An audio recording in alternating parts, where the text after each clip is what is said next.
तो चलिए अब सेकेंड वाला बनाते हैं। तो यहाँ क्या बोल रहा है, 21 का 2 यानी ए बी सी और डी क्रमशः पी क्यू आर एस समानांतर चतुर्भुज की P Q Q R R S और एस पी भुजाओं का मध्य बिंदु क्या है? मध्य बिंदु है, क्या है? मध्य बिंदु है ए बी सी डी। क्या है मध्य बिंदु? पी क्यू आर एस का, ठीक है। ऐसा ही भुजा दिखा दिया है, इसी का क्या मध्य बिंदु है। फिर बोल रहा है कि पी क्यू आर एस जो कि समानांतर चतुर्भुजाकार क्षेत्र का क्षेत्रफल कितना 36 वर्ग सेंटीमीटर हो। तो ए बी सी डी का क्षेत्रफल पता करना है, यानी जो मध्य बिंदु जो है ये इस सभी को मिला के हमको क्षेत्रफल पता करेंगे, ठीक है। चलिए करते हैं। पहले हम क्या करेंगे, पी क्यू आर एस को हम चित्र पहले बना लेते हैं। 21 का 2, ठीक है। तो हम क्या करते हैं, समानांतर चतुर्भुज के ड्रॉ कर लेते हैं चित्र। ये रहा, यानी पी क्यू आर एस, ठीक है। तो ये हो गया। यहाँ पर क्या बोल रहा है, देखिए पी क्यू का ये मध्य बिंदु हो गया। पी क्यू आर का मध्य बिंदु क्या हो जाएगा, ये हो जाएगा, ठीक है।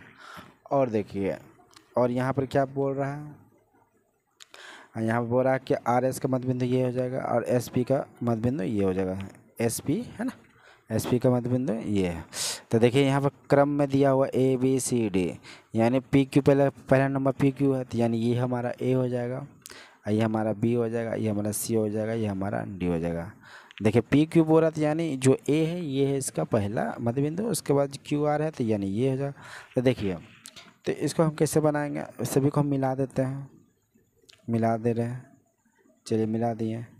तो हाँ, तो देखिए, तो एक ठो परिमेय होता है, परिमेय कहता है कि जो पी क्यू मतलब कोई समानांतर जब चतुर्भुज हो, जब कोई समानांतर चतुर्भुज है उसके जब मध्य बिंदु को जब हम मिलाते हैं, जो नया आकृति प्राप्त होता है वो कौन सा आकृति प्राप्त होता है, वर्ग में प्राप्त होता है। क्या होता है, वर्ग प्राप्त होता है।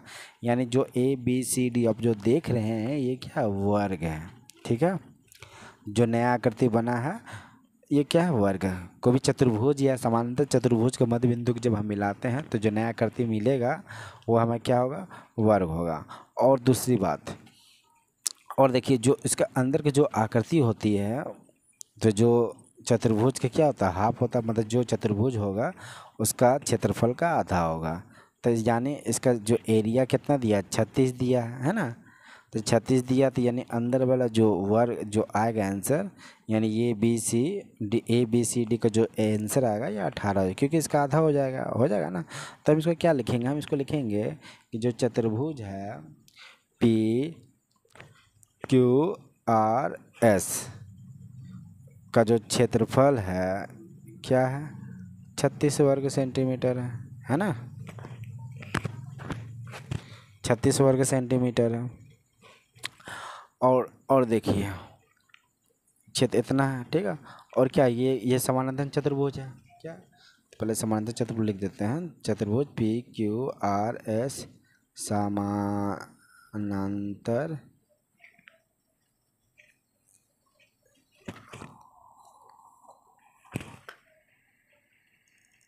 चतुर्भुज, ठीक है। ये क्या लिखें, समानांतर चतुर्भुज, ठीक है।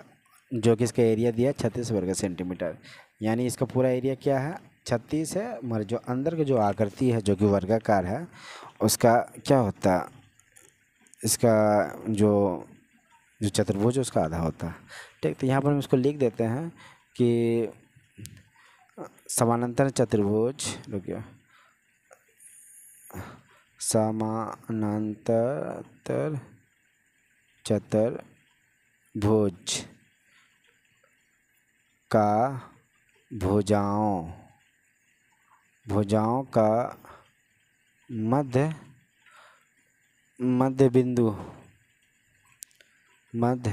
बिंदुओं को मिलाने से, यानी जो समांतर चतुर्भुज का पी क्यू आर एस, तो लिख देते हैं पी क्यू आर एस समांतर चतुर्भुज को भुजाओं को मध्य बिंदु को मिलाने से प्राप्त ए बी सी डी चतुर्भुज का जो क्षेत्र है ना, क्षेत्र के आधा हो जाएगा। क्या हो जाएगा? आधा हो जाता है। तो यानी जो चतुर्भुज होगा ए बी सी डी, चतुर्भुज बोल रहे हैं, इसका मतलब क्या? चतुर्भुज में समानांतर चतुर्भुज नहीं आता, इसमें बहुत सारा चतुर्भुज आता है। यानी वर्ग भी तो क्या चतुर्भुज, आयत भी तो चतुर्भुज है ना। समांतर चतुर्भुज भी चतुर्भुज है, ट्रोपोजियम भी चतुर्भुज है। यानी ये क्या? वर्गाकार है, वर्ग है। ठीक है, तो यानी हम यहाँ डाल लिखे हैं कि जो चतुर्भुज है ए बी सी डी यानी वर्ग जो है का जो क्षेत्र है क्या हो जाएगा? 1/2 हो जाएगा पूरा इसका, यानी पी क्यू आर एस का क्षेत्रफल का आधा हो जाएगा ना। चतुर्भुज कर दे रहे हैं, यानी 1/2 हो जाएगा। और क्या हो जाएगा? 36 काटेंगे, क्या हो जाएगा? 18 वर्ग सेंटीमीटर। ठीक है, तो ये जो देख रहे हैं ना आधा हो जा रहा है, ये क्या प्रमेय है, उसी में इसका जो है किया गया है, उसी के आधार पे यहाँ बना है। ठीक, तो चलिए।